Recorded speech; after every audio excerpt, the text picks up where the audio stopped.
irmãos espiritistas, caras amigas e amigos que nos acompanham através da TV FEB, nossos votos de muita paz.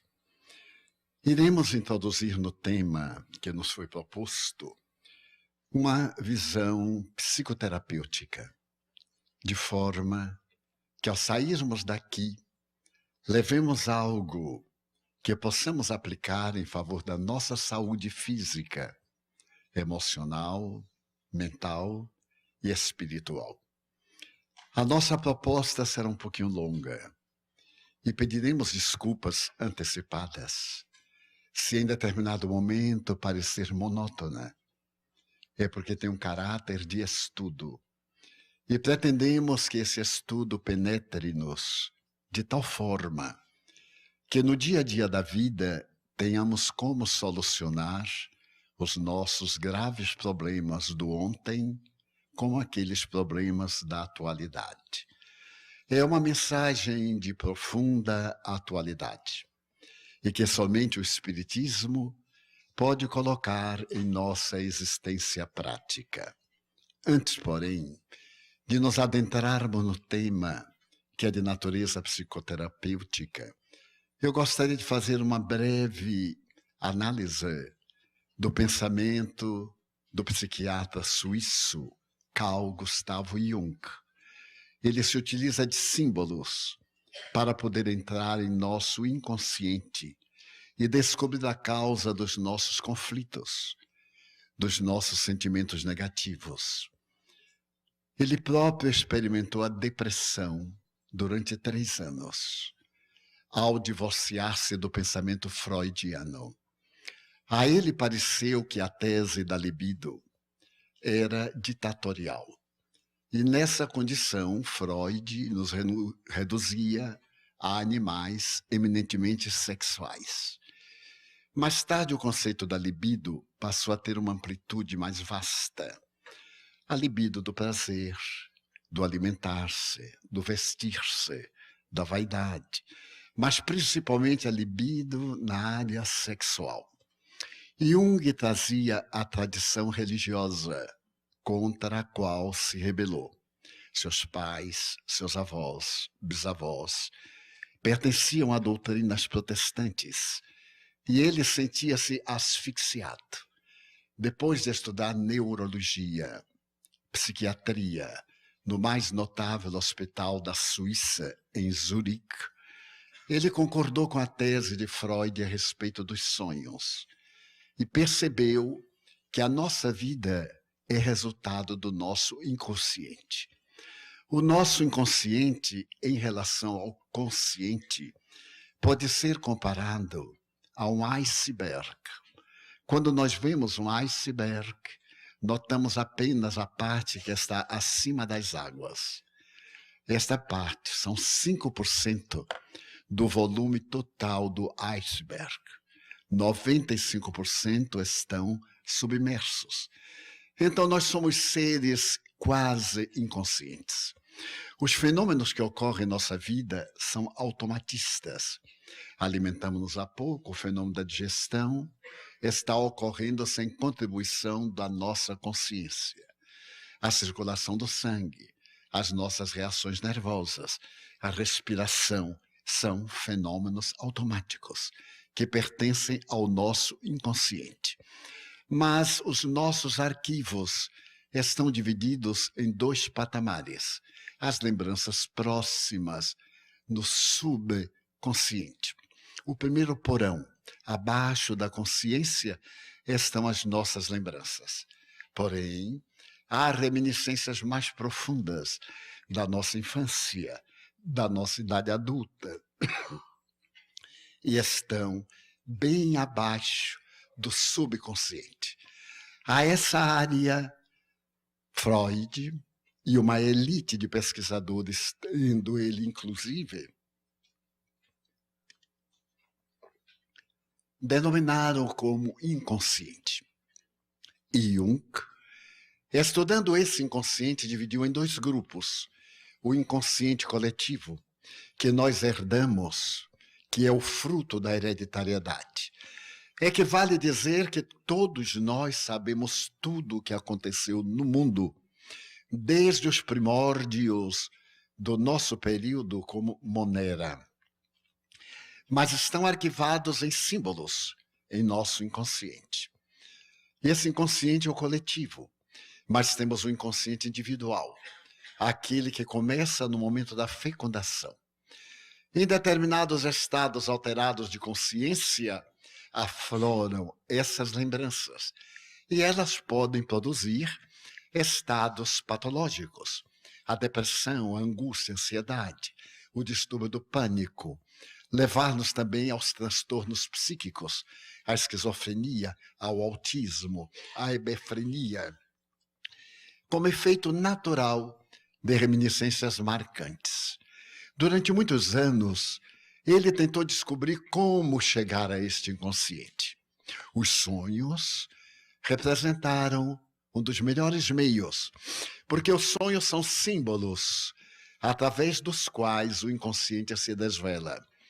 E também por intermédio das associações. A pessoa vai repetindo palavras e essas palavras estão associadas aos seus conflitos. O bom terapeuta irá descobrir onde estão as falhas, as faltas, os desequilíbrios do paciente. Em uma síntese geral, ele estabeleceu a doutrina dos arquétipos. Esta palavra arquétipo foi usada pelos cristãos primitivos, principalmente Santo Irineu, por volta do século II ou III do cristianismo. Ela é constituída de dois termos gregos, arqués, tipoi, marcas antigas. Então, todos nós temos marcas antigas. Se por acaso chegamos a casa e nosso filhinho vem correndo e traz um presente e nós dizemos, não quero o seu presente. Ele introjeta e a partir daí ele cria um conflito. O conflito de que a gentileza não corresponde à verdade. Então ele vai ter uma timidez que um dia vai se revelar como sendo uma pessoa rude, fria ou indiferente. E se por acaso isso teve uma área repetitiva, ele vai fazer uma depressão mais tarde, na adolescência, ou quando lhe ocorra algo que remonte àquele passado, através da associação, a perda de um afeto, uma traição, ser despedido do emprego, perder algo que lhe é precioso, joga-o naquele estado de infância, ou naquele estado de adolescência, acrescentamos nós, ou num estado de débitos de vidas passadas. E ele, então, faz a viagem para dentro e entra em depressão. Então, nós iremos utilizar a linguagem dos símbolos, daí a necessidade dessa ligeira explicação. Jung criou vários arquétipos. Para a origem do universo, ele criou o arquétipo primacial, o velho, a velha. Então, há uma coisa arquetípica que criou o universo. Para nós, é Deus. Porque vamos fazer um paralelismo da psicologia analítica com a psicologia espírita. E que esse indivíduo, que somos nós, é constituído de dois arquétipos. O ego, aquilo que apresentamos, e o self, aquilo que somos. Só que, falando alemão, ele usou a palavra selbst, que é o idioma de Zurich. Ao ser traduzido ao inglês, surgiu self. O self é o si mesmo. Então, nós temos aí o espírito, self, e o arquétipo, ego, a aparência. Todos nós usamos uma máscara, a persona. E esse ego, nós procuramos disfarçar para sermos simpáticos, mesmo com prejuízo do self. Mas também ele criou que a porção masculina do indivíduo, tanto no sexo como no outro, é o animus. E a porção feminina é a ânima. Mas entre essas duas porções e o self, existe a sombra. A sombra é a parte mais importante da psicologia junguiana. Todos nós temos a sombra, nosso ego tem sombra. Quando, por exemplo, alguém trabalha num banco, é um caixa correto, de repente, vem a tentação para ele furtar. Ele furta um pouco de dinheiro. Mas como ninguém descobriu, ele furta um pouco mais. E ele vai fazendo agora o jogo de crescer, sem dar-se conta que vai ser descoberto. Dizia Paulo que nada é encoberto que um dia não seja conhecido. Quando ele entrar de férias, quando adoecer, quando perder o emprego, ao fazer-se uma revisão de caixa, ele será surpreendido pela manobra negativa. Mas a pessoa faz, nós dizemos mau caráter. Não, a sombra. O indivíduo é muito bem casado, está na andropausa. E nesse período, ele começa a ter conflitos de sexualidade. Ou a mulher, na menopausa, a achar-se infeliz, a perder o apetite sexual, a libido. E, de repente, ela se apaixona por um indivíduo jovem. E nós dizemos que falta de pudor. Não, a sombra. A sombra é, portanto, a nossa imperfeição que nós trazemos do passado. Todos nós temos sombra. Essa sombra pode ser densa, aquilo que Kardec chamará as más inclinações. E ela pode ser superficial, uma tendência. E nós poderemos, através do conhecimento do self, lutar contra as más inclinações, lutar clareando a nossa sombra. Então passamos a ter uma sombra dourada. Porque o que nós ignoramos também é sombra. O que eu não sei é escuridão. Em tese, será mais ou menos uma abertura. E eu irei utilizar-me de uma obra que foi publicada aqui nos Estados Unidos e traduzida ao português, do notável escritor Robert Fisher. Ele é um grande autor hollywoodiano e também da Broadway. Ele escreveu O Cavaleiro Preso na Armadura. E nesse Cavaleiro Preso na Armadura, quando eu li o livro, é um opúsculo. Me fez muito lembrar Antoine Saint-Exupéry, no seu O Pequeno Príncipe. É um livro escrito para a criança, O Pequeno Príncipe. Mas todos nós temos uma cota infantil. Temos a criança maltratada que está em nós, as nossas feridas infantis. Então, nós nos identificamos muito com o Pequeno Príncipe. Veio-me a ideia de adaptar o pensamento de Fischer sob a inspiração de Joana de Ângeles em um seminário, através de slides. É um pouquinho demorado, mas eu espero tornar ameno. E qualquer dificuldade real, reservaremos alguns minutinhos para poder esclarecer qualquer dúvida. Esse cavaleiro preso na armadura, como se pode depreender, é a nossa história medieval. Só que, com os dados medievais, nós estamos hoje vivendo. A armadura é o ego. Todos nós disfarçamos aquilo que somos. E graças a isso, os nossos problemas estão sempre para ser resolvidos. A ausência da armadura é a libertação do ego. Quando o nosso self se identifica com o ego de tal forma que eu já não necessito fingir, nem mentir, porque eu me conheço e poderei trabalhar a benefício da minha plenitude. Todos nós queremos desembaraçar-nos daquilo que nos constitui impedimento ao nosso progresso. Que tenhamos boa sorte e que vamos tentar.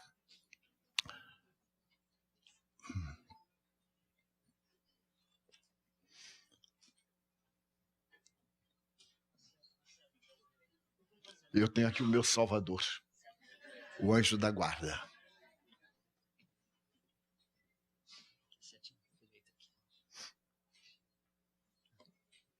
God bless you.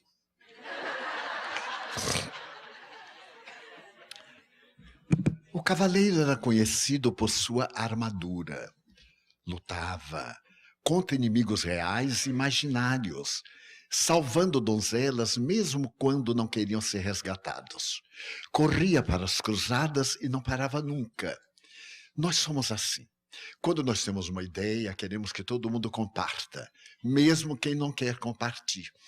Porque as nossas ideias nos dão segurança e insegurança. E a melhor maneira de adquirirmos segurança é trabalhando para que os outros acreditem. Porque se muitos acreditam naquilo que nós acreditamos, então é válido. Mas se muitos têm dúvida e nos combatem, será que eu não estou errado? Então o cavaleiro era conhecido por isso. Ele se tornara leal, porque lutava contra os inimigos. Mas também tem os inimigos imaginários. Alguém olha para nós e, se não sorri, diz: aquele é um adversário de outra vida. Nós, espíritas, temos tudo, jogamos para outra vida. E nos esquecemos desta vida. E, principalmente, quando se trata de donzelas, nós gostaríamos de salvá-las, de resgatar, porque isso faz muito bem ao ego. Nós temos no ego a nossa segurança momentânea. Mas ele não parava nunca. E, como efeito, ele tinha uma esposa fiel, Juliette, que escrevia lindos poemas, e um filho de cabelos dourados, Christopher. Eles pouco o viam. Quando a criança queria saber como era o pai, a mãe mostrava-lhe a fotografia. Há muita gente em casa que é totalmente desconhecida. Muitos pais masculinos chegam em casa sempre de mau humor. E quando a criança vem brincar, a mãe, em defesa do marido, para ficar bem, diz: seu pai está cansado. E a criança não conhece o pai, conhece a projeção, conhece aquele cavaleiro enfesado. Ou aquela mãe, também é válida, que bota funcionárias eletrônicas para tomarem conta do filho. Nunca sabe nada a respeito do filho. Elas têm aparelhos eletrônicos, estão no trabalho, de vez em quando elas olham: está dormindo, tomou leitinho. Ai, que gracinha, está brincando. Mas se perguntar como é sua mãe, deixa eu ver o retrato, para poder conhecer a minha mãe. O cavaleiro, que não tirava nunca sua armadura, já não conseguia nem comer nem beber. Seus abraços eram frios e conversar com ele só era possível através da viseira fechada. Muitos de nós, mesmo na hora de comer e beber, o ego tem preferência. Nós, então, nos isolamos. Isso era há 20 anos. Agora nós pegamos o telefone e estamos no WhatsApp. Então, estamos armados de WhatsApp. Eu fui convidado para um jantar. E eu não tenho tempo para essas coisas, essa que é a verdade. E neguei alguns meses, mas a família insistiu tanto que já era deseducação. Eu aceitei jantar. Era uma família rica, então eu jantei em casa para poder ir ao jantar. Porque na casa de ricos, a gente não janta, está todo mundo de dieta. Então vem o prato do tamanho de uma gamela e vem aquela coisinha de nada com um risco que eles acham chique, mas é só para enfeitar. Eu então me preparei, a hora aprazada eu fui, e estava o casal, me recebeu muito bem, seus 2 filhos. Havia um silêncio característico de um jantar de cerimônia. E eu então fiquei esperando que o dono da casa começasse. Ele começou e eu fiz como Ibrahim Suede, que foi uma personagem muito conhecida de nós brasileiros. Se você estiver num lugar elegante e não souber como se portar, acompanhe o dono da casa. Então, quando ele ria, eu ria também. Quando ele calava, eu calava também. Quando eu via aqueles 300 talheres, 200 copos, copazos, copinhos, copotes, eu digo: meu Deus, por onde começar? Aí aguentei a sede até ele ter sede. Quando ele teve sede, que ele pegou o copo, eu digo: é esse maldito. Aí peguei. Enfim, a coisa ia indo nisso. Imagine que o jantar era com mordomo. Eu olhei aquele homem vestido de pinguim ali à minha frente, e é simpaticíssimo. E ele chegou, colocou primeiro os frios. Eu digo: meu Deus, eu não sei se como todos, quer dizer, não eram muitos não, mas se como todos, ou antigamente era delicado deixar um pouquinho, hoje é falta de educação, porque é tão pouco que não tem o que deixar. É mesmo que devolver. Mas bem, eu me alimentei. Aí veio o prato quente, o prato principal. Muito bem, e o silêncio? De repente eu vi meu amigo rir. E eu digo: nossa, ele é esquizofrênico. Porque ninguém havia dito nada e ele deu uma risada. Eu digo: Deus meu. Daí a pouco a senhora, na outra ponta da mesa, outra risada. E eu ali no meio, crucificado entre os 2 risonhos. E da frente de mim os 2 filhos, a menina 16 e o rapazito 18, também começaram a rir. Eu também ri. Todo mundo estava rindo, eu ri. Aí é que eu notei que eles estavam conversando WhatsApp, por telefone, à mesa. Porque agora todo mundo é mudo. Não precisa mais falar, sabe? E aí dá risada. Ele recebeu um WhatsApp, eu não sei de quem, mas eu acho que foi da nossa presidenta. Ele recebeu, passou para ela, ela passou para os filhos e todo mundo riu. Eu que não tenho um telefone melhor, eu tenho, mas não sei ligar. Eu tenho um G, até deixar eu me exibir, eu tenho um G5. Mas eu só sei fazer a chamada. E quando ele bate, eu digo, ai meu Deus, onde é que bota o dedo aqui para poder acertar? Então eu fiquei desolado. E quando foi na segunda risada, eu digo, olha, eu vou pedir licença para ir embora. Mas por que, Edvaldo? Eu não trouxe o telefone para a gente conversar. Porque agora a gente conversa por telefone. Que coisa estranha. Eles ficaram assim, desculpe, é o hábito. Eu digo, não, está desculpado perfeitamente. Quer dizer que já não se consegue comer nem beber. Muita gente aí está vestida na armadura. Às vezes, nas minhas conferências lá no Brasil, eu levanto, eu estou sempre de frente, é óbvio, e estou olhando, eu olho mesmo. Então, eu noto a pessoa tirar discretamente o telefone do bolso me olhando. Eu também estou olhando. Aí eu finjo que estou olhando para lá, mas o direito está para cá. Aí a pessoa coloca na perna. E eu digo, por exemplo, assim, por que Lord Bacon? Aí a pessoa vai ver se teve algum Lord Bacon mesmo, vai no Google. E aí quando acha o tal do bacon, que eu chamava bacon, olha para mim e ri, eu também rio, eu digo, eu só digo quando sei. Eu sou como Ofélia, aquela da Rede Globo, que fez uma viagem ao Egito e contou aos amigos assim, mas eu adorei, meu Deus, eu adorei tanto as piranhas do Egito. E o marido disse, Ofélia, pirâmides. Eu só abro a boca quando eu tenho certeza. Então, eu sou assim. Pois bem, então agora nós aprendemos a conversar rindo através do WhatsApp. Eu tenho, e ameacei hoje o meu filho espiritual, se ele não me ensinar hoje o WhatsApp, ele amanhã vai transformado num bom presunto, quer dizer, desencarnado. Porque hoje eu tenho que aprender, porque eu me sinto profundamente humilhado, mandam-me. Eu leio, rio, mas não sei responder. A partir de hoje. Porque eu vou levar essa aprendizagem americana de Orlando, hein? Tem um toque especial. Depois de um tempo, sua esposa começou a reclamar da armadura. Tire-a. Não posso. Ela ameaçou afastar-se dele cada vez mais. Ao tentar remover o elmo, não conseguiu. Nem mesmo o ferreiro conseguiu. Você fez isso para você, disse Juliet, porque as mulheres não reclamam nunca. É uma bênção de Deus. E quando reclamam é porque não aguentam mais esperar. Então ela não aguentou mais. Tira essa armadura. Não posso. Mas você colocou-a para sua defesa. E ele percebeu que estava perdendo a esposa. Ele então foi ao ferreiro. O ferreiro é um símbolo do esforço que nós fazemos para modificar-nos. E ele não conseguiu.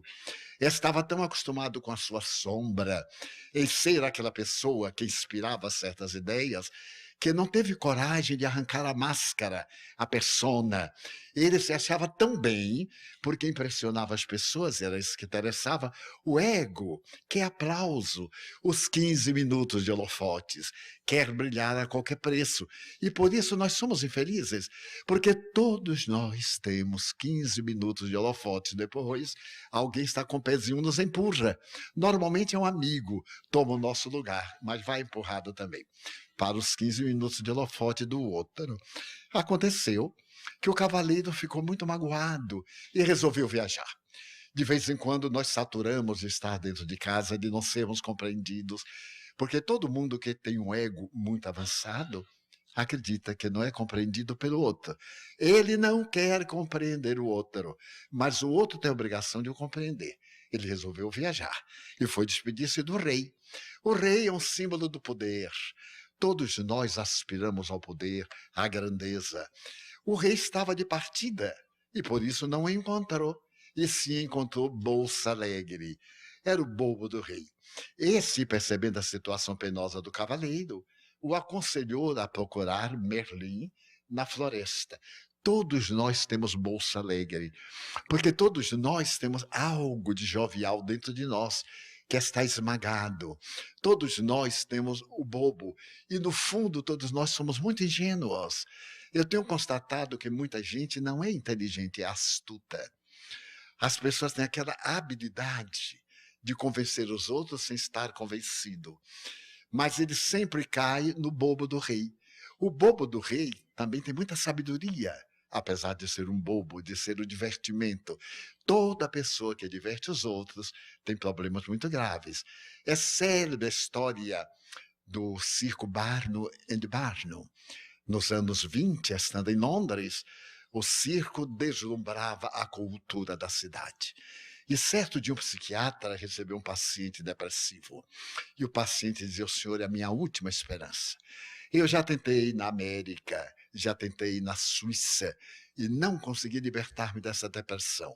É uma melancolia, uma tristeza terrível. E o psiquiatra lhe disse: chegou numa hora boa, porque está aí o circo Barnum de Barnum. E se você for ao espetáculo, o palhaço é algo extraordinário. É considerado o palhaço mais jubiloso do mundo. Então o paciente começou a chorar e disse desse modo: eu creio que não terei cura. E por que não? Porque eu sou o palhaço do circo. E então ele divertia a todos, mas não se divertia a si mesmo. Muitos de nós temos a preocupação de conquistar os outros e esquecemos de nos autoconquistar. Até temos certa antipatia, detestamos certa parte do nosso corpo, não gostamos disso ou daquilo em nós. E eu, como qualquer pessoa, tive muitos conflitos.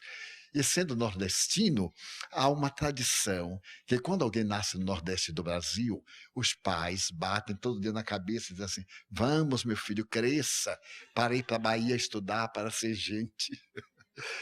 É o que dizem. E eu achava que tinha a cabeça chata e a cabeça muito grande. Então eu detestava a minha cabeça. Não olhava muito para o espelho, olhava assim de viés e dizia: mas que cabeça respeitável. E durante uma boa temporada eu achava que não era micro, era macrocéfalo. Até o dia que eu viajei a Londres por primeira vez. Cheguei a Londres e fui hóspede do secretário da Embaixada Brasileira em Londres. E foi muito interessante. Eu cheguei no dia 5 de setembro. E ele disse: mas, Divaldo, você é muito sortista, porque no dia 7 nós teremos uma recepção na Embaixada. E nós iremos... Na Embaixada? Não, eu tinha complexo de inferioridade. Ir à Embaixada do Brasil aqui em Londres, nem pensar. Não, mas você vai. Eu sou o primeiro secretário. Você é meu hóspede, minha família vai, você vai. Eu digo: absolutamente. Nem pense. Eu vou dar uma voltinha. Eles: mas, Divaldo, por quê? Imagine eu ir a uma embaixada. Quem sou eu? Ele disse: gente. Todo mundo que está lá é gente. Até que você é melhorzinho do que alguns que estão por lá. E você vai. Eu disse: não irei. Você me desculpe, mas eu não irei. Eu sou pessoa modesta, o que é que faz na embaixada? Eu nem sei tratar as pessoas. Ele disse: você vai ficar comigo e o que eu fizer você faz. Eu digo: você que me quer tanto bem não pode ceder? Não. Eu digo: meu Deus, eu vou morrer na embaixada. E vai ser chiquérrimo desmaiar na embaixada e morrer. Imagina que coisa. Ia ser notícia. Ele disse: você tem fraque? Eu digo: fraque? Para que eu quero um fraque, pelo amor de Deus? Não é um traje elegante? Não tenho, não. Ah, então é de fraque? É. Eu digo: que ótimo. Então, que bom, eu até gostaria de ir, mas não tenho fraque. Ele disse: não tem? Não se preocupe. Aqui em Londres a gente aluga qualquer coisa, até perispírito a gente aluga. Chega lá e aluga o perispírito. E me levou a uma tal de loja em Oxford Street, que alugava tudo. Quando eu cheguei, o vendedor já me impressionou, porque eu estava acostumado com vendedores baianos. Eles olham para a gente e fazem: que quer? Porque ele já chegou para dar trabalho. E ali em Londres, ele olhou para mim e fez assim: good morning, sir. Ele falou: Ave Maria. Ele está me confundindo com alguém. E aí ele, todo gentil, meu amigo explicou o que era, ele me olhou e disse: tem o corpo de toureiro. Eu: lógico, corpo de toureiro. Que coisa. Coisa, já tive. Eu ainda tenho o corpo de toureiro aposentado. O que estava em cima desceu e virou pneumático em torno da delicadeza dos músculos. Mas bem, então ele trouxe uma roupa, eu vesti, era uma luva. Eu digo: nossa, que olho. Aí dobrou aqui a bainha, dobrou aqui, 2, 3 alfinetes, ande para lá. Eu andei, já fui também manequim, andei. Agora volte, eu voltei. E ele disse: mas formidável, só falta agora a cartola, o tal do chapéu. Eu digo: ai, meu Deus. O que será da minha pobre cabeça? Fiquei olhando para o espelho. Ele foi buscar a cartola. Veio, deu aquele soco, e colocou, coitadinha. E ficou assim, parecendo aquela coroa da Rainha Elizabeth. A cabeça inglesa vai comparar com a cabeça nordestina? É na outra encarnação. Então ele fez e voltou. Quando ele voltou, colocou a outra, fez uma forcinha, ela prendeu aqui nas têmporas, e o Pai Nosso, Santo Santificado, tomara que deu. Ele fez outra vez e foi. Foi, demorou. E veio, quando ele veio, colocou. E eu me olhei, até mudei de postura, eu estava de fraque. Eu digo, nossa, como é que você fez para dar? Descosturei atrás e botei o elástico. Caberia na cabeça de um elefante. Aí eu tirei o meu entusiasmo. Bem, e eu disse ao meu amigo, na hora da entrada na embaixada, não me deixe a sós. Porque baiano que não dá baianada é paulista. Não é baiano. Eu tenho que dar uma baianada, me acuda, pelo amor de Deus. Não, eu vou à frente, eu digo, depois eu não falo inglês. De maneira nenhuma, tem um karma com esse idioma. Então você vai à frente, vai fazendo e me olhando, que eu vou repetindo. Entramos naquela fila, já deixei a tal da cartola lá, na chapeleira, e todo mundo olhava para mim, ria, eu também ria, para dar a impressão que era da embaixada. Por fim, à frente estava o mestre de cerimônia, com aquele bastão, ele batia, perguntava, what your name, please? A sua função, e gritava para dentro, fulano de tal, embaixador de tal. E aí todo mundo olhava. E eu fui chegando. O coração batia na garganta. Quando estava a 3 passos, alguém pegou meu amigo, fulano, tirou, e ele perguntou para mim, what your name? Mr. Franco. Qual é a sua função? Eu, nothing. Nada? Nada? Eu disse, nothing. Eu não tinha função nenhuma, o que eu estava fazendo ali? Ele aí bateu o negócio forte, Mr. Franco, nada. Todo o salão olhou para mim e eu desci os 3 degraus na maior pompa e circunstância nativista. Estava o embaixador, eu apertei a mão, prazer, embaixador. Mr. Franco, qual é o seu cargo? Eu digo, nenhum, embaixador.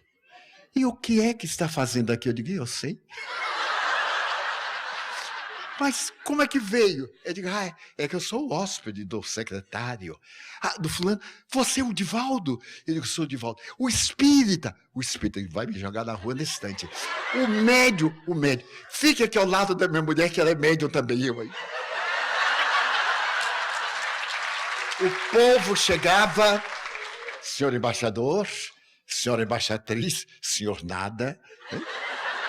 Foi o maior sucesso da minha vida. Aí eu tirei o complexo da cabeça, porque ninguém notou. Eu disse, mas você é linda, graças a Deus. Então nós temos conflitos que são tremendos. Então, o Moço Alegre mandou que ele fosse procurar Merlin na floresta. O Merlin é aquela figura medieval. Não era tão fácil encontrar o feiticeiro.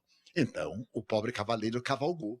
E cavalgou dias e noites até ficar muito fraco. Quando nós queremos libertar-nos do ego, nós andamos na imaginação e vamos enfraquecendo. A pompa, o orgulho vão. Essas coisas a que damos tanto valor. Alguém que ficou de mal conosco, até que nos fez um favor, porque nós nos vimos livres dele. Deixa para lá assim, Deus abençoado, daquele eu estou livre, só vou encontrar no inferno. Quando eu chegar, ele já deve estar lá, porque a gente ama. Então, fraternalmente, a gente deseja o bem, que Deus o leve para o inferno, assim suavemente.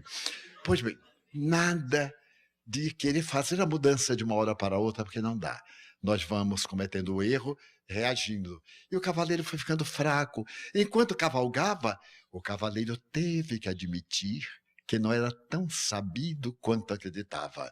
Não sabia o que comer e por 2 vezes quase se afogou, além de ter se perdido na floresta.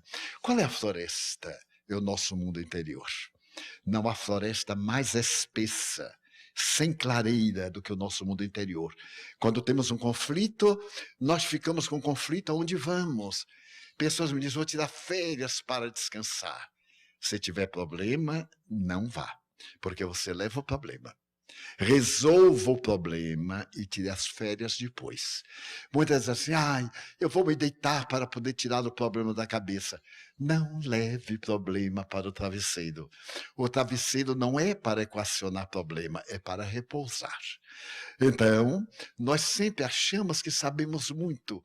E é muito interessante que o jovem de hoje, a criança de 5 ou 7 anos, olha para o pai e diz, papai sabe tudo.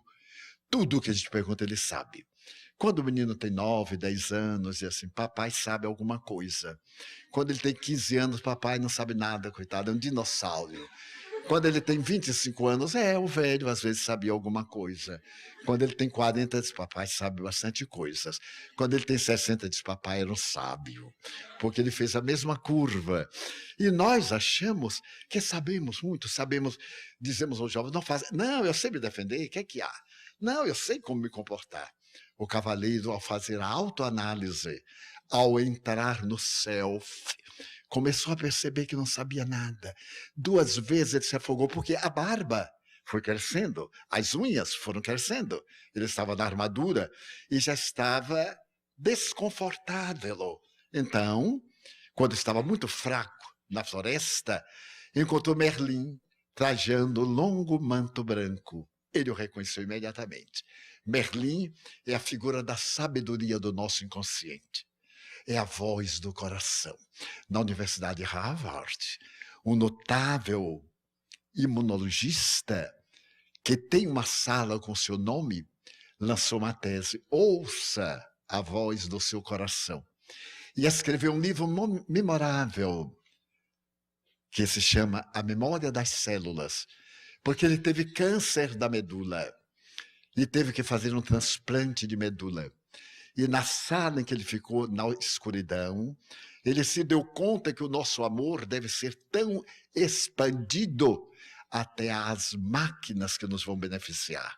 E ele começou a amar a máquina que fazia químio, a máquina que mais tarde fez rádio, a máquina que tanto ajudava, a ponto de os especialistas perguntarem mais, doutor Pichel, o senhor sempre consegue um êxito com a máquina. Outros pacientes, a máquina quebra na hora, dá dificuldade. Por quê? Porque eu a amo. Eu não digo essa máquina miserável que está maltratando, essa máquina salvadora que vai me libertar. E ficou curado e se tornou um adepto do espiritualismo, da oração e, sobretudo, da busca do self. Abandonar um pouco o ego, mas sem perder a sua compostura. Fazer que o indivíduo, como disse muito bem Haroldo pela manhã, ele tem a sua vaidade, canalize. É uma questão de energia. Nós temos força. O problema não é a força, é como canalizamos a nossa força para este, para aquele lado. Então, Merlin é a nossa voz do coração. Ele pode nos ajudar sempre que tenhamos problema, especialmente esse problema do ego. Ele vai nos dizer como proceder. Muito debilitado, o cavaleiro dormiu. E ao acordar, Merlin deu-lhe para beber o líquido que foi sorvido com um bambu. A essa bebida ele chamou vida. Porque quando nós estamos neste processo atual de transformação, a doutrina espírita nos arrebata. Eu sou apaixonado por ela. Quando eu me lembro que sou imortal, o Espiritismo matou a morte, o mais temerário ser, que vou reencontrar os seres amados e outros de quem já me não lembro. Quando eu me imagino despertando do leito, onde o corpo começa o seu processo degenerativo e transformador, e eu estarei vivendo, dá-me até vontade de morrer. Em maio, eu estive muito doente, e os médicos não encontravam a doença. Eu estive no melhor hospital do país. Depois de 34 exames, eles não identificaram a doença. E eu perguntei, o que é que eu tenho? Nada. Eu digo, então eu estou fingindo. Não, você está muito doente. Só que nós não sabemos de que é exatamente. Eu então comecei a pensar, que para morrer basta estar vivo, não precisa doença. Então eu digo assim, ou melhor, o cardiologista me perguntou: "O senhor vai a cinema?" Eu digo: Não, eu não tenho tempo." "Assiste filme em casa?" Eu digo: Não, eu não tenho tempo." "E assiste novela da Globo?" Eu digo: Não tenho tempo." "O que é que você faz?" Eu digo: "Espiritismo." Ele arregalou os olhos e disse: "É fanático?" Eu digo: "Não, senhor, sou apenas discípulo." E me preenche tanto que me não faz falta. Olha, eu venho aqui aos Estados Unidos já há mais de 50 vezes, nunca fui à Disney. Olhei para esta roda gigante e me deu uma vontade. Mas quando eu me imaginei lá em cima, eu achei tão ridículo ficar olhando Orlando lá de cima. E um obsessor chegar e desparafusar o carrinho, não é? Eu digo: "Não, ele não vai ter essa chance nem na outra." Aí eu abençoei a roda. "Deus te abençoe, querida.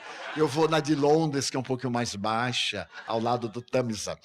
E então ele disse: "Mas, Divaldo, você tem estresse, excesso de trabalho, você vai morrer." Eu digo: "Mas o senhor também vai, doutor, porque o médico que me deu um mês de vida morreu de infarte e eu já vivi 20 e tantos anos depois dele. Agora o senhor não pode morrer não, o senhor é o médico da presidenta, do presidento, ou do presidente, enfim, dos nossos líderes." Ele sorriu muito, ficamos muito amigos, e ele me disse: "Olha, se você prescrever e prometer não viajar mais." Eu digo: "Prometo." Olha a prova, não estou viajando, porque aqui em Orlando estou me divertindo. Então, não é uma viagem, é um salto quântico, é tão chique, né? Eu dei um salto quântico, entrei no avião em Salvador, tive tanta sorte que o avião atrasou apenas 8 horas, mandaram a gente sair, esperem ali na sala um pouquinho, de meia-noite a 8 da manhã, quando nos chamaram. Então aqueles zumbis entraram no avião e saltamos aqui. Olha que coisa linda, precisa ter muita raça para agradecer a Deus essa bênção. Muito bem, mas houve um dia que eu estava no quarto e desmaiei. Desmaiei e vi-me. E a benfeitora sempre me diz: "Quando tu vires o corpo, olhares para um lado, para o outro, puxares a cortina e ela não correr, já desencarnaste. Não saias daí até eu chegar." A primeira coisa que eu fiz foi chegar na cortina. Nada. Eu digo: "Não, deve ser brincadeira. Essa cortina eu conheço." Aí puxei bem devagarzinho, nada. A mão correu e a cortina lá. Eu digo: "Eu estou morto. Nem notei morrer. Meu Deus." Aí me sentei na cama, olhando lá o corpo estatelado. Enquanto ela não chegar, daqui eu não saio de jeito nenhum. E ela não chegava. Eu digo: é caso sério. Então deixa eu me preparar. Pela imaginação, eu digo: para onde eu vou agora depois da morte? Eu vou agora ter o raciocínio de um católico. Aí eu vou para o céu. Afinal, eu me matei. Estou aqui morto, ainda jovem, ainda podia ter alguns anos de vida. Que é isso, saudável, morrer agora? Aí eu cheguei ao céu pela imaginação. E bati a porta. Perguntaram quem é. Eu disse: "Divaldo Pereira Franco." "Não tem vaga." Ai, eu achei de uma estupidez, desci ao purgatório. E ali, quem é? Eu disse: "Divaldo Franco." "Não tem vaga." Eu digo: "Só falta aquele lugar." "Não vou de jeito nenhum, porque pode ter vaga." Aí eu não entro. O susto foi tão grande que eu voltei ao corpo. Eu digo: eu prefiro este inferninho daqui da terra, que é delicioso. Pois bem, qual era a bebida? Merlin falou: "Entre e procure encontrar você." O bambu é um símbolo, verga, mas não quebra. Nós temos a capacidade de ceder ao máximo sem perder a dignidade. Então temos que mudar. O ego é importante em nossa vida, mas não é excepcional. Excepcional é o que eu sou. Disse muito bem Haroldo: nós somos legião, porque já fomos tantas personagens em apenas uma vida, com vários corpos, com várias representações teatrais, que é a vida na Terra. Merlin bateu as mãos e os esquilos fizeram fila em frente ao cavaleiro, colocando grãos em sua boca. O esquilo é um símbolo arquetípico da atividade. Ele está sempre mastigando, sempre recolhendo grãos, colocando nos tocos das árvores, nos buracos, para quando vem o inverno. Nós deveremos ter a previdência da formiga e cuidar muito da cigarra, que fica cantando. E quando chega na hora exata, não tem alimentação. Então Merlin apresentou um símbolo ao cavaleiro. Você tem que prever e prover-se. Você tem que se cuidar, auto-amar-se, amar a essência, não a aparência. Depois de alguns dias, encontrando-se em melhor estado, o cavaleiro perguntou a Merlin: você foi realmente o mestre do rei Arthur? Sim, foi o professor de Arthur, ele disse. Como é possível você ainda estar vivo? E então ele responde: quando você está conectado à fonte, não existe o tempo. Não é necessário provar nossos valores, porque o tempo é relativo. Desde quando Albert Einstein, em 1905, apresentou a teoria da relatividade do tempo e do espaço, ele nos deu a dimensão do real e do imaginário. Esse tempo linear, hoje, daqui a pouco, amanhã, não existe em realidade. É uma forma de dimensionarmos graças ao movimento de rotação e o de translação em torno do Sol. É uma dimensão noite, dia, ano após ano, que nós estabelecemos. É o tempo linear. Mas há um tempo que os gregos estabeleceram, que é o emocional. Quando nós sentimos uma dor, como demora de passar? Uma traição. Como se alonga. Quando estamos esperando alguém, como atrasa. Quando aguardamos uma boa notícia, o tempo não passa. Como dizia o Pequeno Príncipe, se tu dizes que vem às 4, eu te espero desde as 2. Ansiedade. Nós todos somos ansiosos, mas temos essa ansiedade da expectativa e temos aquela ansiedade patológica, palpitação cardíaca. Temos os vários fenômenos das disfunções emocionais, sudorese abundante, que caracterizam esse tempo patológico. Então, Merlin diz, não existe quando nós estamos conectados com a fonte. A fonte é o arquétipo primordial, é Deus. Então, quando nós estamos conectados com Deus, o tempo nessa linearidade não existe. Então, é natural que o cavaleiro saia resmungando, pois não compreende Merlin. O ego tem muita dificuldade de compreender o self. E, sem perceber, se senta na cauda do esquilo. Desculpa, não consigo enxergar com essa viseira.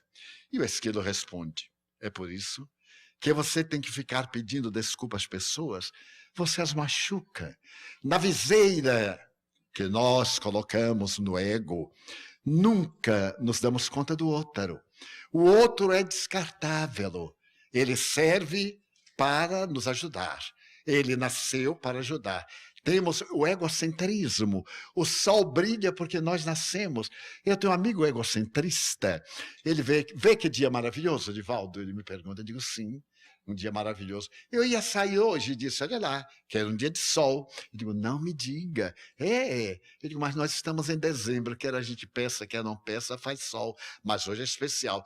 Veja que o sol está brando. Eu digo, está delicioso, 42 graus à sombra. Está delicioso.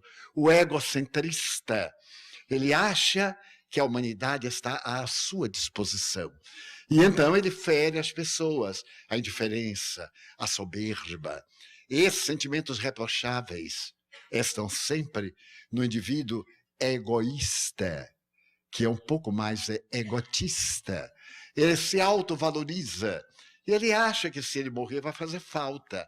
Claro, a ele mesmo. Porque nós sentimos a falta da presença, como dizia Stevenson. É a presença da ausência e a ausência da presença. Então, o cavaleiro resolve que deve voltar para casa. Porque quando ele faz a viagem interior, ele encontra a floresta, encontra Merlin, a voz do coração, encontra problemas, e ele não quer resolver problemas. Em nosso movimento, nós encontramos muitos desses indivíduos que querem que o espiritismo, o espírita, o médium, o doutrinador, resolva os problemas que ele elabora. E muita gente diz, estou decepcionado com o espiritismo, afinal não me resolveu o problema. Mas o espiritismo não vai resolver os nossos problemas. Vai ensinar-nos a resolver os nossos problemas. Por isso é chamado o consolador e não o resolucionador. Nós recebemos o conforto moral e aprendemos a como não repetir erros e solucionar aqueles que nos aturdem. Então o cavaleiro resolve voltar para casa. E depois de uma longa conversa com Merlin, a introspecção, este sugere que escreva um bilhete para Christopher, perguntando o que ele acha. Rebeca levaria o bilhete. Rebeca é a pomba. Na história grega, tem a psicopombo. É uma forma de psiquismo no self. O self não está aqui enjaulado como um tijolo. Ele tem uma amplitude que é o processo evolutivo, graças às experiências transatas. Então, o psicopombo está dentro de nós. É aquele que soluciona problemas, que facilita. Você me poderia fazer um favor? Com muito prazer. Você poderia... Sim, como não? E eu mesmo digo, mas este problema eu tenho que solucionar. E vou investir na solução. É o símbolo de Rebeca, do psicopombo que existe dentro de nós. Depois de uma semana, Rebeca volta com o bilhete de Christopher. O cavaleiro abre, mas para sua surpresa estava em branco. O cavaleiro tentou conter as lágrimas, caiu no solo e adormeceu. Porque Christopher não o conhecia. Conhecia-o através do retrato, da fotografia. Aliás, eu tenho horror à palavra retrato, mas todo velho só diz retrato. Eu conheço a idade da pessoa quando diz, Ivaldo, vamos dar um retrato. Tem mais de 60. Vamos dar uma fotografia. Tem mais de 40. Vamos dar uma foto. Tem mais de 30. Vamos clicar. Tem mais de 20. Vamos fazer um selfie. Está na nossa idade.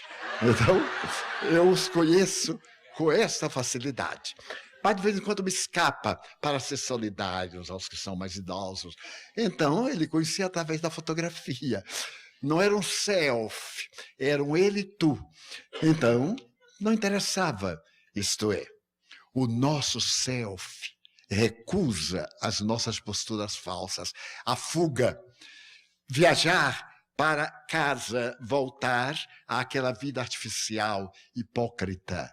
Não era exatamente o que o self necessita. Ele também tem sua sombra, mas que se vai dourar à medida em que ele vai sublimando os sentimentos, lutando contra as más inclinações, sendo hoje melhor do que ontem, amanhã melhor do que hoje. Que definição fantástica Allan Kardec deu ao verdadeiro espírita. Ele não disse que o espírita era alguém que já conseguiu. Muitas vezes eu pergunto, você é espírita? Eu tenho muita vontade de ser. E por que ainda não é? Eu estou tentando ser. Já é alguma coisa. Mas outros dizem assim, quem sou eu? Porque quem é você, gente?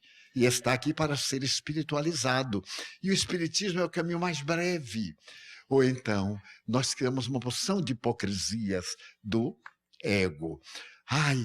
Deus, como vai? Melhor do que mereço a Deus. Eu acho isso tão pusilânime. Se eu estou melhor do que mereço a Deus, ele é injusto. Porque ele me dá o que eu não mereço, e muita gente merece, ele não dá. Como vai? Bem, estou muito bem. Podia estar melhor, mas estou muito bem. Como vai? Muito mal, um período terrível. Não estou passando bem. Mas nós temos aquele conceito de humildade, para ser tão humilde, que é mirde. De tão humilde que é, ele se torna mirde. Então, o cavaleiro tentou conter as lágrimas, porque quando nós enfrentamos a realidade, o ego se assusta. E aí vem lágrimas. Caiu no solo e adormeceu. Entorpeceu o ego. Ao acordar, o cavaleiro pede desculpas a Merlin. Desculpe por ter agido de maneira tão pouco gentil. Minha barba ficou toda encharcada. Não precisa desculpar-se. Você acaba de dar o primeiro passo para sair da armadura. Está na hora de partir. Qual é o primeiro passo? Autoconhecimento. Questão 919. Qual o método mais prático e eficaz para encontrar a felicidade e libertar-se das más inclinações. Um sábio da antiguidade já vô-lo disse, porque muitos pensam que a frase é de Sócrates. Em verdade, a frase pertence aos 7 antigos sábios e estava no pórtico do santuário de Delfos. Gnótese te auton. Ali estava o conhece-te a ti mesmo, pedindo para que a pessoa viajasse para dentro. E Sócrates ficou tão deslumbrado que a trouxe para Atenas, porque Sócrates era um pouco feiozinho, coitado. Ele é muito bem descrito por vários amigos queridos. E então vivia descalço, era sofista. E certo dia um grupo de filósofos menores esteve em Delfos e perguntou ao deus Apolo qual é o homem mais sábio da Grécia. E a médium caiu em transe e numa voz gutural de Sócrates. E eles ficaram com mais raiva. Eu acho isso uma maravilha quando o inimigo fica com mais raiva, porque ele vira cigarra, estoura pelas costas.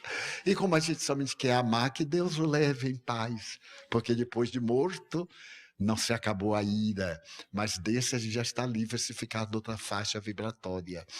Então, quando eles chegaram a Atenas, encontraram Sócrates, que não era muito simpático, não era amado, vestido modestamente. Dizem, Sócrates, nós estivemos lá no santuário de Delfos e perguntamos a Apolo qual era o homem mais sábio da Grécia. Sabes o que ele disse? Não, não tenho ideia. Que eras tu. Tu te crês o homem mais sábio da Grécia? Talvez. Mas por quê? Porque eu sou o único que sabe que nada sabe. Porque a verdadeira sabedoria é ampliar o leque das interrogações, é reconhecer sua pequenez diante da grandeza da vida, da glória excelsa de Deus. E ele reconhecia, ele tinha vindo do mundo do eidos, do mundo das ideias, sabia que o conhecimento era íncito, era necessário parir, daí a sua maiêutica, era o parto das ideias. Sua mãe era parteira, ele viu uma criança nascer. Seu pai era um estatuário, ele próprio chegou a trabalhar em estátua. Mas então ele preferiu ser um parteiro de ideias. Fazia a pessoa arrancar de dentro, educere. Educar não é transmitir informações, no conceito socrático. É conduzir o indivíduo ao âmago do conhecimento que jaz em nós. Afinal, nós somos de origem divina. Joana me diz, nós somos lucigênitos, da luz divina gerados. Temos Deus em nós, na tradição esotérica dos mistérios. A nossa tarefa é fazer que esplenda essa fagulha e nós exteriorizemos claridade, a sabedoria. E a primeira manifestação do sábio é a humildade. É reconhecer a sua pequenez na grandeza em torno da qual ele está. Merlin, então, aponta para uma nova trilha.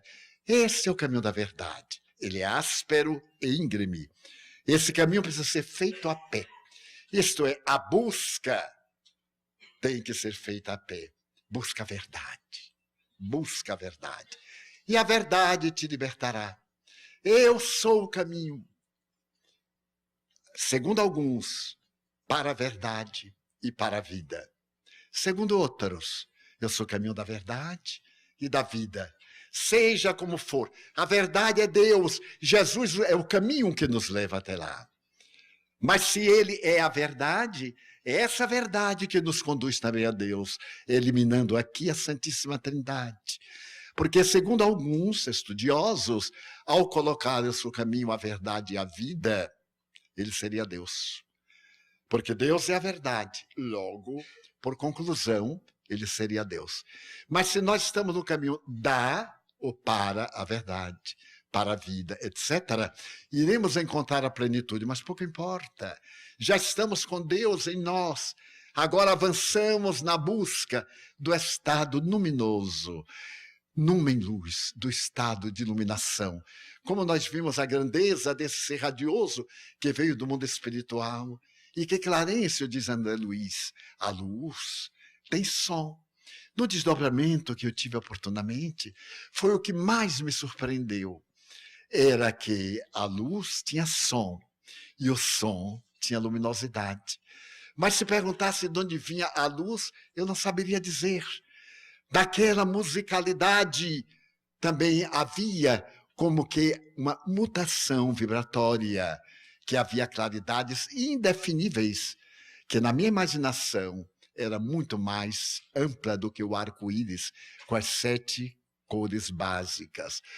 Então, o caminho da verdade tinha que ser percorrido a pé. Ninguém pode percorrer por nós. Pessoas me dizem, mas se eu tivesse uma prova, você me pode dar uma prova? Eu digo, não posso, só se dá prova na cozinha. Está com sal ou salgado? É o lugar de prova.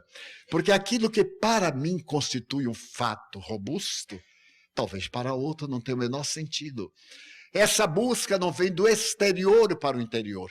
Por isso o Espiritismo é uma ciência filosófica de reflexão. Nós temos que introjetar, temos que interpretar a palavra, vivê-la. E tem as suas consequências ético-morais e consequências religiosas, porque o seu fundamento básico é o Evangelho, mas não os fatos históricos. Allan Kardec teve o bom senso de eleger a proposta moral de Jesus, e não determinadas questões nas quais nós nos embaraçamos em mecanismo de fuga para não viver a ética moral do Evangelho. Vejo muitas pessoas discutindo futilidades eternamente para se não impregnarem do conteúdo evangélico. E como acompanhantes, o cavaleiro teria Esquilo para mastigar a comida, além de Rebeca, que já conhecia o caminho. A Rebeca, portanto, é essa parte do nosso psiquismo. O esquilo é o esforço que deveremos manter para nutrir-nos.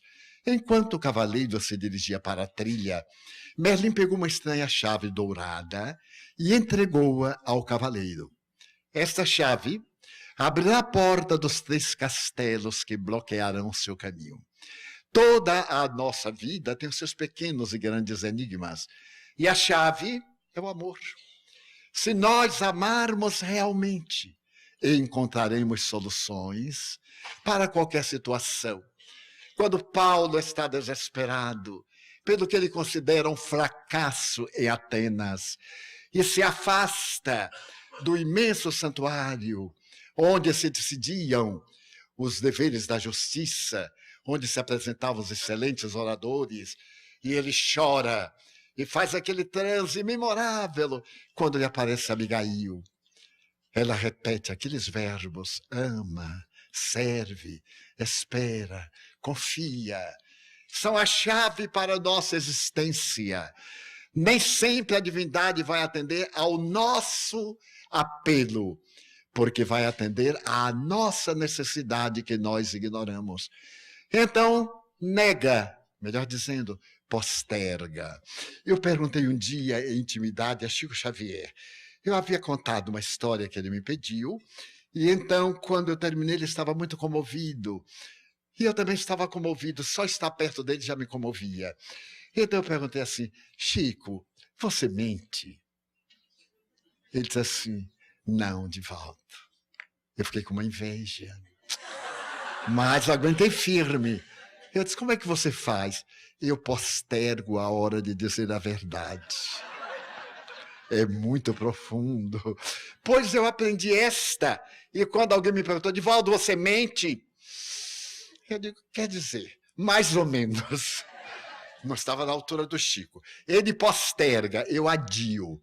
Porque ele começou mais atrasado, eu adio. Ele posterga. E nunca me esquecerei de uma fila imensa. Eu estava ao lado dele aprendendo como é que faz. E ele, mineiro, só mineiro tem jeito mineiro. Nós vimos pela manhã, não é? Como mineiro sabe fazer um pão de queijo. Pois bem, então chegou uma senhora vestida de negro, naquele tempo era luto fechado, toda de negro.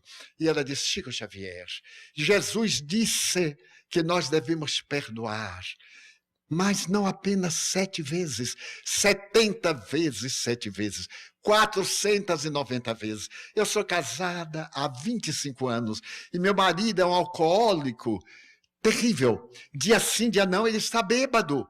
Eu não aguento mais, eu queria me separar. Não havia divórcio ainda. Eu queria me separar, mas eu tenho medo. de jogar o resto da dívida para outra encarnação e voltar com o mesmo sujeito para pagar. Então eu queria ver, Chico, eu já perdoei mais de 1.500 vezes, eu fui contando. Calculei 25 anos, dia sim, dia não. Eu já perdoei bastante. Você acha que eu posso me separar dele? Chico deu aquele ar angelical, assim, sorriu e ficou com pena. Olha que ter um marido ébrio ou uma mulher que adora os licores. A mulher não é ébria, ela é embriagada mesmo. Então, o Chico ia dizer, ia anuir, quando ele parou, e disse, minha filha, Emmanuel, está me dizendo que você deve continuar. Mas, Chico, eu já perdoei mais de 70 vezes, 7 vezes. Emmanuel está dizendo que é para perdoar 70 vezes, 7 vezes, cada erro. Ela disse, não acaba nunca. Chico disse, não acaba nunca. E aí ela saiu contrariada. Eu viajei. Quando eu retornei em julho, eu voltava sempre em janeiro, julho, Uberaba, eu ia tomar a vitamina mantenedora da alegria e do conforto moral. Então eu estava com ele e lembrei-me da senhora de Chico, e aquela dos 490 vezes voltou. De volta. Uns 2 meses depois ela voltou, e ela estava agora realmente enlutada. Eu fiquei olhando na fila, eu lembrava vagamente. Mas quando ela chegou e perguntou assim, seu Chico, vós lembra de eu? E eu me lembrei. Como lá vai? Ele sempre dizia assim, uma expressão tão terna. Como lá vai? Como vai você? Ela disse, seu Chico, não é que o homem morreu, seu Chico. Morreu, então você ficou livre. Livre nada, seu Chico. Ele, quando estava bom, era tão agradável. Porque mulher é assim, não é? Quando a gente morre, é uma dor terrível. E enquanto não morre, é um estado de cobrança terrível. São os nossos anjos tutelares cobradores. Mas então, o Chico disse assim, mas ele ficava sóbrio, era tão carinhoso, seu Chico, e eu vim aqui para saber como é que ele está lá no além, seu Chico. Aí Chico não podia mentir, não é? Mas teve que postergar. Ele disse assim, quantos anos ele bebeu, minha filha? 25 anos. Então ele no além está bêbado. Deu a resposta xavierina. Então, a chave é exatamente para equacionar problemas. O primeiro castelo chama-se silêncio. O segundo, conhecimento. E o terceiro, vontade e ousadia. Vamos começar a viagem terapêutica. Após entrar neles, você somente encontrará a saída depois de ter aprendido os ensinamentos de cada um deles. 3 castelos. Há uma outra batalha a ser travada no caminho da verdade, disse o mago. A luta será aprender a amar a si mesmo. Ao tempo em que aprende a se conhecer. Essa batalha você não vence com a espada. Pode deixá-la aqui. Que curioso.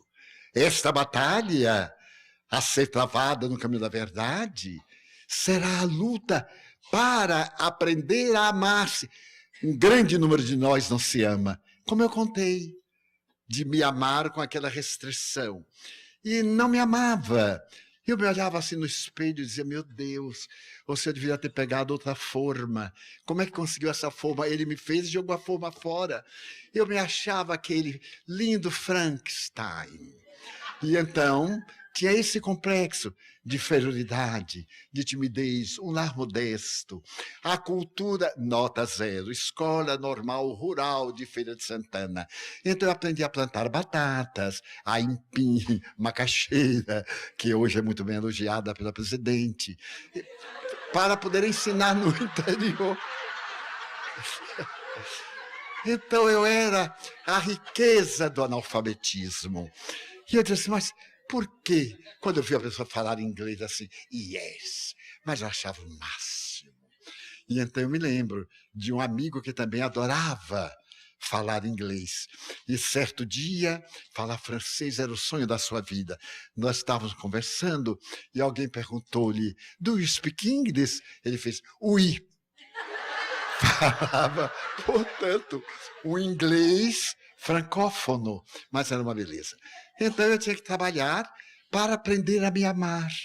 E comecei a me amar vagarosamente. Deus me dará o de que eu tenho necessidade. Então fui experimentando as dificuldades naturais do caminho. Quando eu comecei a fazer dissertações muito modestas, quanta gente veio me desanimar. Mas, Divaldo, você não dá para isso. Larga disso, vai gozar a sua vida. Eu digo, mas estou gozando da minha vida. Vá ter seus filhos, esse negócio de tomar conta de filhos dos outros, isso é uma demência. Você deve ser mesmo um pouco estranho. Eu digo, não, eu sou muito estranho. Não, um pouco não. Mas aí eu dizia assim, mas eu adoro amar. Então, amar os animais, amar as criaturas é um pouquinho mais complicado. Mas então fui tentando. Não fui muito feliz, porque não tinha experiência. Mas, meu Deus, quanto é bom amar-se. Porque eu só posso amar a outrem se eu sentir o sabor do amor. Se eu me amar. Porque aí eu entendo melhor o outro. Se eu tenho tanta dificuldade de superar uma má inclinação, eu dou-lhe o direito de também ter dificuldade de superar uma má inclinação. Então eu entendo, desculpo, e quando menos esperar, até perdoo. E mais do que isso, esqueço. Porque o problema do perdão está muito vinculado ao olvido. Mas no tratado que eu li a respeito do perdão, de uma americana, o livro do perdão, ela diz: esquecer não depende da vontade, depende da memória. Muitas vezes queremos esquecer uma coisa e não conseguimos. O verdadeiro perdão é não devolver o mal que nos foi feito. Já é o perdão. Esquecer é uma questão de tempo. O tempo vai diluindo, nós compreendemos e colocamos aquilo num plano secundário. Então era necessário deixar a espada, isto é, nós estamos armados. Se alguém nos olha, nós perguntamos, qual é o caso? Agora, quando a pessoa me olha, eu digo assim, olá, e já tive experiências curiosíssimas. Eu estava numa fila para pegar um voo, e eu estou sempre em fila, eu já tenho cheiro de aeroporto. Então eu estou sempre em fila. E eu estava alegre porque ia levar a mensagem. E eram várias filas, 5 horas da manhã, porque Salvador é a cidade mais linda do mundo depois de Orlando. Então, aquele sol maravilhoso, esse calorzinho aqui de julho, não é agradávelzinho que ele fica asfixiado. Salvador é em dezembro. E eu estava alegre quando alguém lá na outra fila gritou, ei, por que está rindo? Eu digo, eu não acredito. 5 da manhã, e ele de maus bofes perguntando por que estou rindo. Eu olhei assim para lá, para cá, continuei rindo. Por que está rindo? Você está rindo de mim ou está rindo para mim? Eu então balancei a cabeça e disse, eu vou dar uma neste homem, que ele vai morrer e vai lembrar de mim. Ele disse, não, eu não estou rindo de você, nem para você. E por que não? Porque eu sou cego. Aí todo mundo riu na fila, ele ficou meio desarmado, veio para conferir, passou a mão e eu cego. Melhor ser cego do que tomar uma bofetada às 5 horas da manhã. Ele diz, mas seus olhos são muito claros. Ele diz, mas meu problema não é nos olhos, é no nervo óptico. Mas é cego de mesmo? Eu digo, nem uma manchinha sua estou vendo. Mas que coisa. E para onde está indo? Eu aí corrigi a preposição, eu disse, estou indo a São Paulo. Disse de propósito. Ele disse, eu também. Em que voo? Ele disse, vou tal. Eu também. Ele só falta ir no meu colo. Nunca vi tanta coincidência. Então eu fui chamado, porque o pessoal me conhece. Divaldo. Eu aí, ele me olhando, eu tinha que ir cego. E apalpei o balcão e disse, como você sabe, a minha deficiência é ocular. Aí o amigo sorriu, eu dei uma piscadinha e ele me olhando. Divaldo, você já sabe como é que sai? Não, aqui eu conheço com a palma da mão. Ele fez a coisa, me deu o bilhete. Olha, você está na poltrona 6D. Eu digo, muito obrigado. Não tem problema, eu peço auxílio da aeromoça. E aí eu fui, e de vez em quando eu dava uma olhadinha, ele me olhando também. Eu tinha que continuar cego. Até que eu me vi livre do homem. Entrei no avião, sentei-me, e quando eu volto, ele estava na 6C. Lado a lado. Eu digo, mas é karma. Mas aí aguentei, fiquei cego ainda mais um pouco. E quando o avião se prepara para partir, ele bateu na minha perna e disse, nós vamos conversar muito, não é? Eu disse, não, no avião não se conversa. Porque nós alugamos, cada um de nós alugou uma poltrona. Há pessoas que alugam o avião inteiro, conta a vida, dá gargalhada. Esquecido que a gente também alugou uma poltrona e quer descansar. Levantamos às 3 da manhã. E tem aqueles que, quando vão levantar, metem essa mão no olho da gente na frente e arranca o cabelo. Não olhe para trás, porque ele ainda dá um soco. E ele só alugou a dele. Então tem aqueles 2 braços para a gente levantar na vertical. Mas, pô, levanta na horizontal e puxa a cadeira. E quando tem um psicopata que tem uma obsessãozinha, esse processo de obsessão compulsiva, e fica com o pezinho atrás batendo na cadeira. Escrevendo Morse, e a gente viajando com o Morse dele. Um dia eu fui olhar para trás, ele perguntou, qual é o caso? Eu digo, não, nada. É que eu queria pedir ao senhor para trocarmos de lugar, que eu gostaria de ir atrás, batendo o pé, escrevendo Morse. Ele disse, está incomodando? Eu digo, absolutamente. É que às vezes muda de ritmo. E eu que já estava acostumado. Bom, e o homem ao meu lado. Nós vamos conversar, eu digo, não posso. Eu tenho que ter cuidado, falar em avião, incomoda as pessoas. Mas o que é que o senhor quer? Porque nós vamos subir muito alto, né? E eu sei que você é espírita. Eu queria fazer uma consulta. Eu digo, mas a bordo, sim, porque lá no alto está mais perto dos guias. Eu digo, mas meus guias não sobem, meus guias baixam. Quando eu vi que o homem estava muito excitado, eu havia lido o livro de hipnose barata, eu disse assim, eu vou tentar hipnotizar esse homem. Aí eu coloquei a mão no joelho dele e disse assim, durma. No terceiro durmo, ele desmaiou. Eu digo, nossa, eu não vou nem dizer a palavra, porque senão metade do auditório dorme. Porque depois do almoço, um tema desse. Muito bem. Quando o avião bateu no chão, ele acordou. O que foi que aconteceu? Já chegamos. Eu vou saltar para lhe ajudar na mala. Eu disse, e agora? Eu digo, não, a minha mala tem um sininho. Ela faz.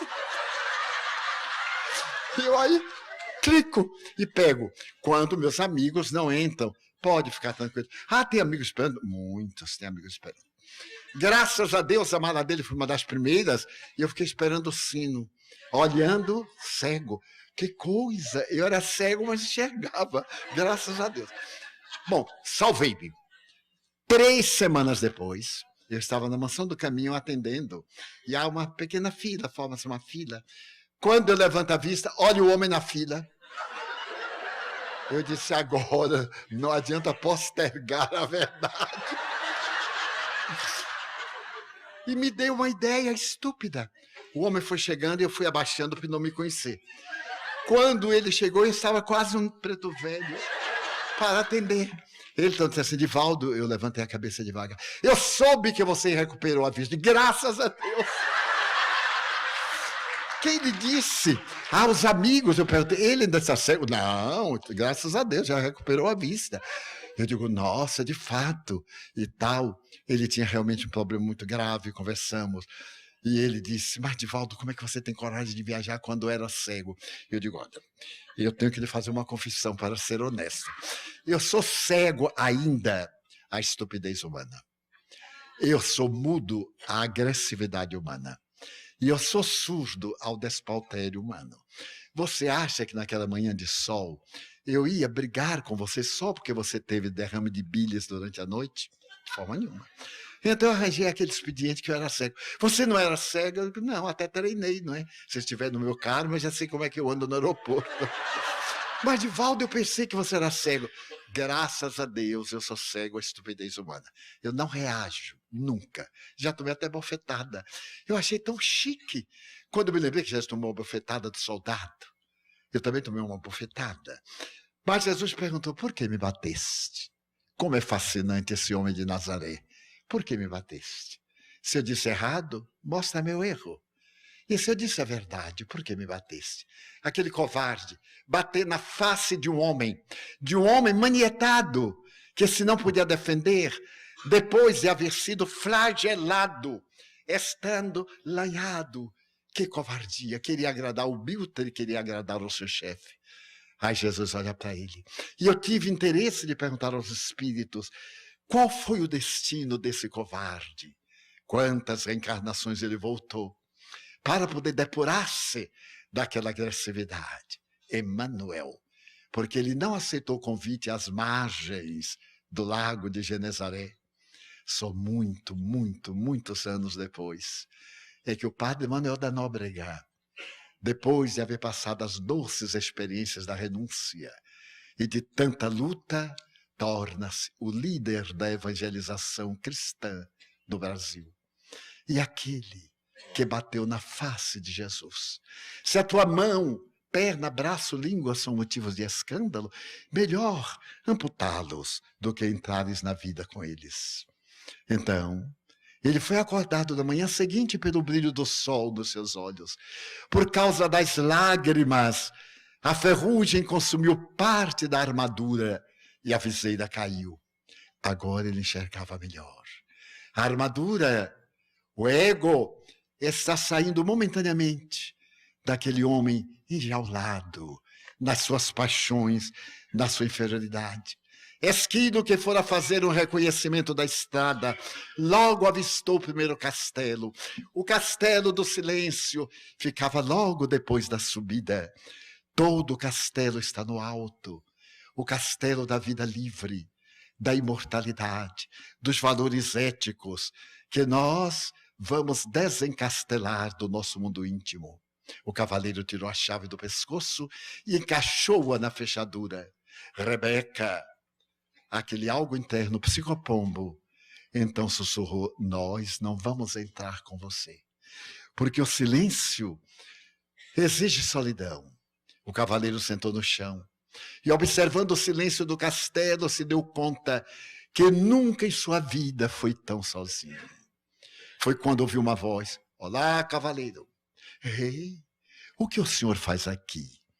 O poder que estava nele, o mesmo que você, procurando a porta, a saída da situação, dessa ambição que nos destrói a vida. Matamos pelo poder temporal, pela posição de relevo, de destaque. Sempre que estou preso, retorno aqui. É preciso permanecer aqui sozinho por um tempo suficiente.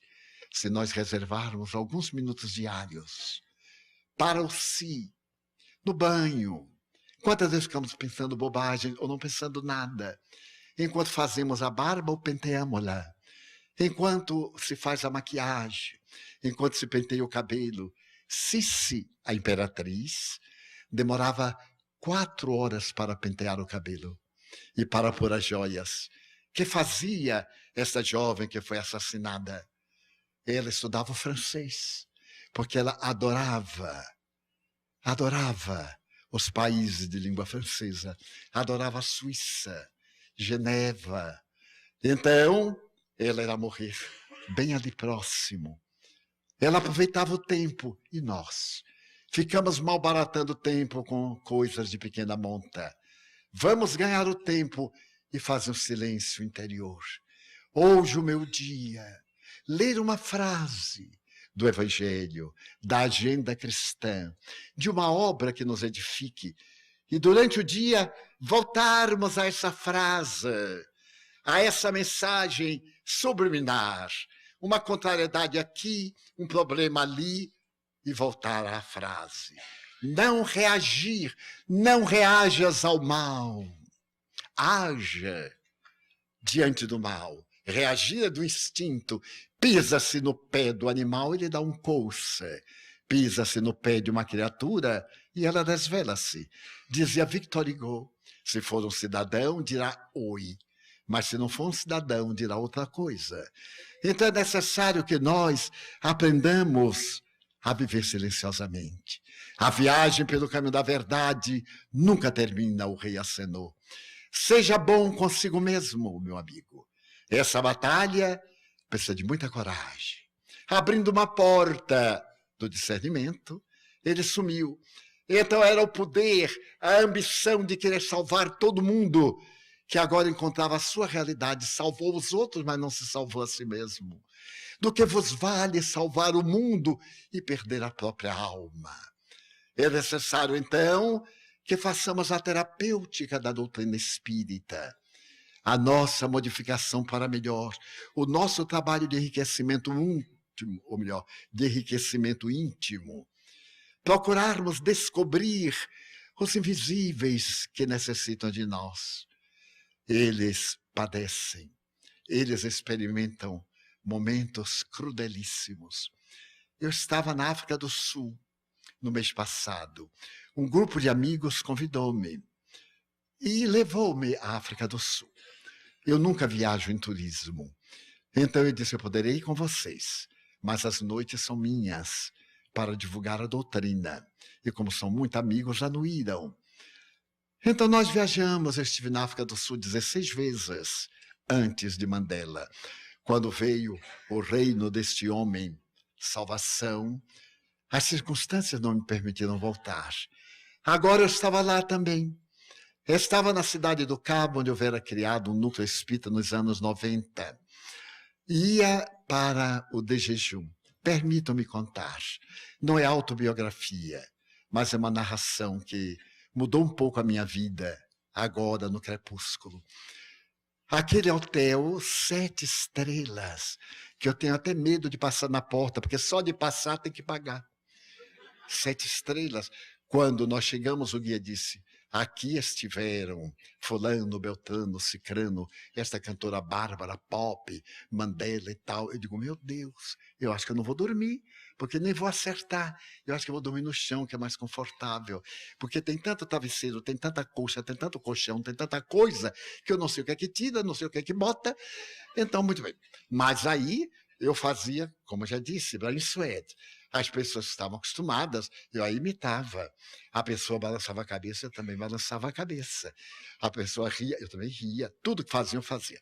E quando eu entrei no imenso salão, com lustres de cristal, aquele silêncio tumular, com copos de cristal, com isso e com aquilo, eu digo, Divaldo, hoje é o seu dia.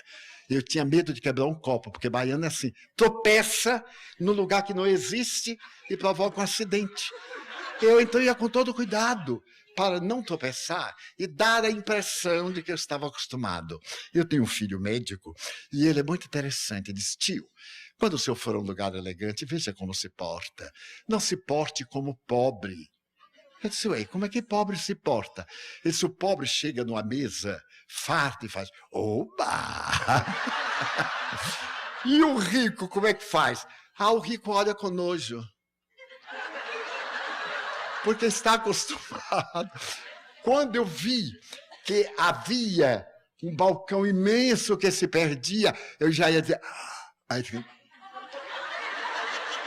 claro, né? Porque tinha de tudo, de caviar, a que eu estou acostumado, a outras coisas.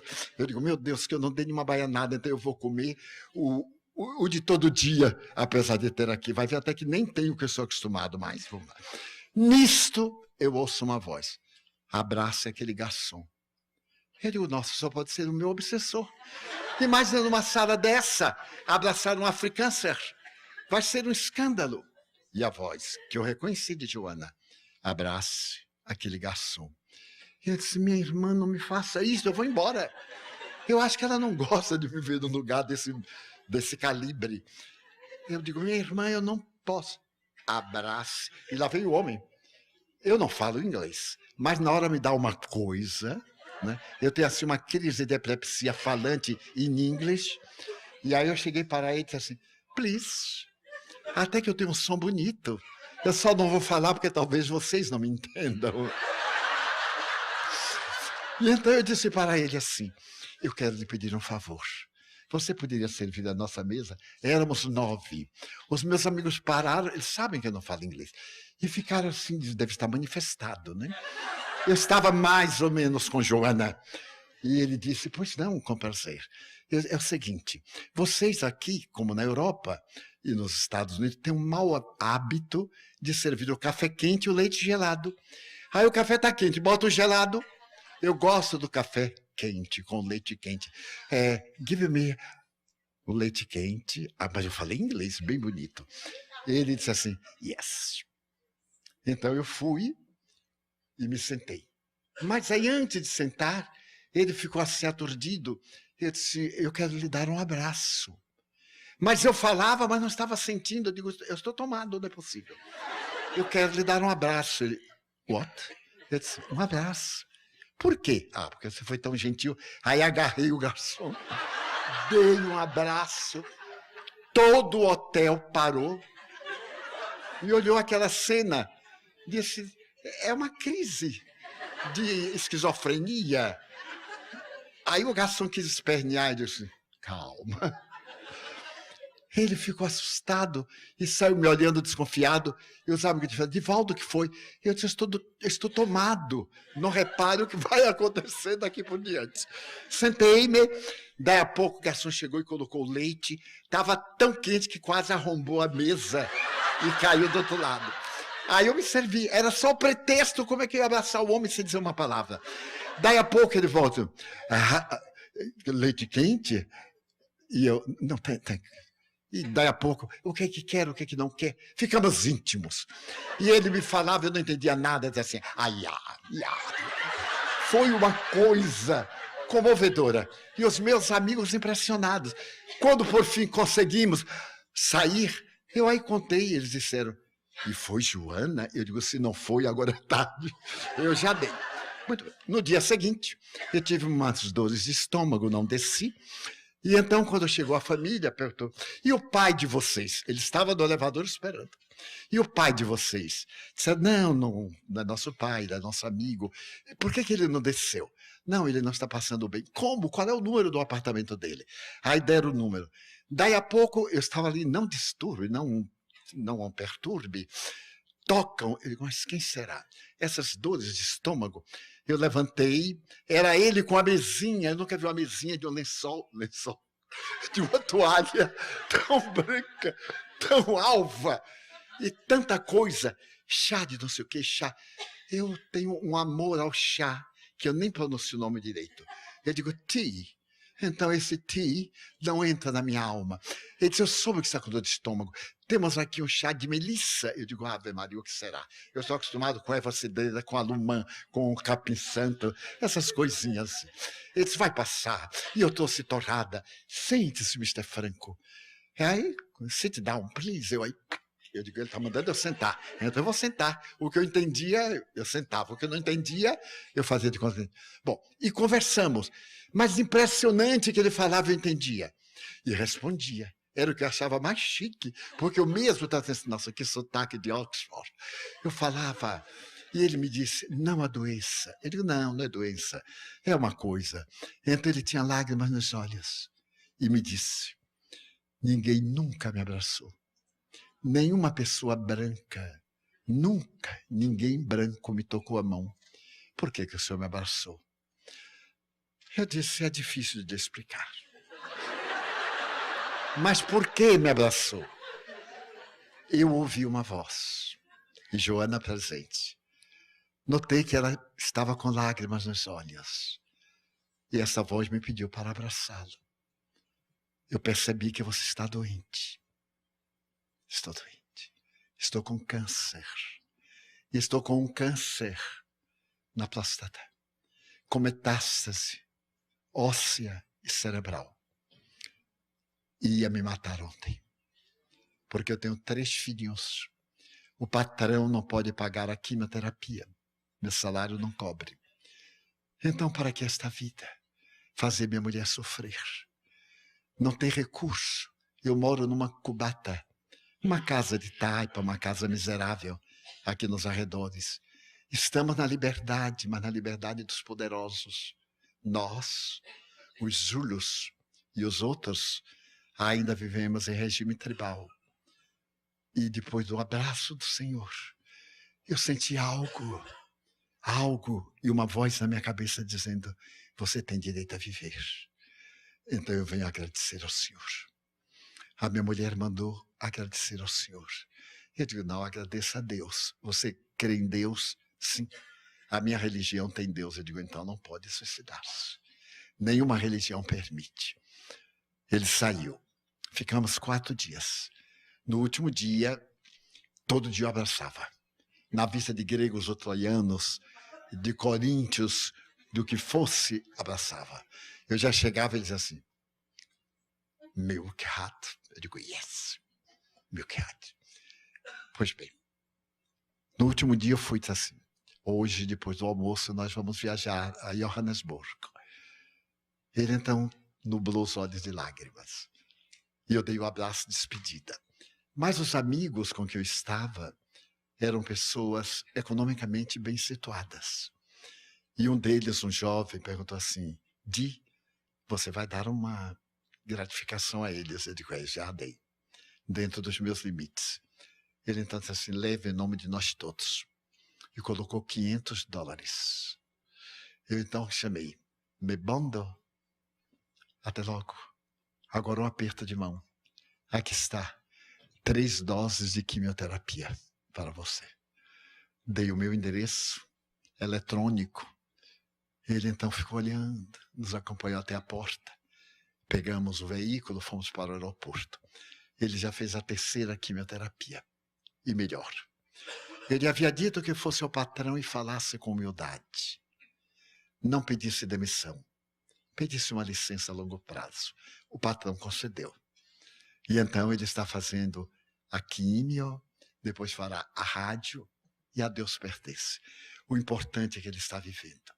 E Joana me disse: meu filho, é necessário empatia para descobrir a dor dos invisíveis. Não dar aquilo que gostaria de receber, ir além, dê aquilo que ele necessitar. Mas é resultado da longa viagem do silêncio interior que eu aprendi a fazer desde que a doutrina começou a entrar na minha alma. É necessário que ela entre e nos invite a este silêncio interior para nós nos conhecermos, amar-nos, para melhor amarmos o nosso próximo. Teremos agora o nosso break, até às 16 horas, para continuarmos. Muito obrigado.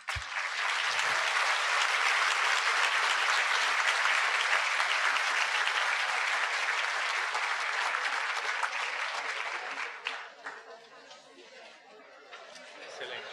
Muito obrigado. Não, está excelente, maravilhoso. Muito obrigado. Eu queria ver qual era essa estampa.